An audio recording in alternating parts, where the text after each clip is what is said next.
Hi കൂട്ടുകാരെ, എല്ലാവർക്കും വായനാ ദിനവുമായി ബന്ധപ്പെട്ട ഈസി ടിപ്സിന്റെ സെക്കൻഡ് പാർട്ട് വീഡിയോയിലേക്ക് സ്വാഗതം.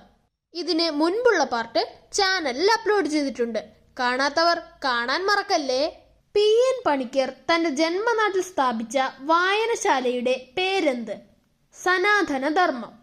കേരള ഗ്രന്ഥശാലാ ദിനം എന്ന് സെപ്റ്റംബർ 16. ഇന്ത്യൻ ലൈബ്രറി പ്രസ്ഥാനത്തിന്റെ ഉപജ്ഞാതാവ് ആര്? SR രംഗനാഥൻ. നിങ്ങൾക്കായുള്ള സ്റ്റാർ ക്വസ്റ്റ്യൻസ് ഏതൊക്കെയാണെന്ന് നോക്കാം. ഒന്നാമത്തെ ചോദ്യം, long walk to the freedom ആരുടെ ആത്മകഥയാണ്?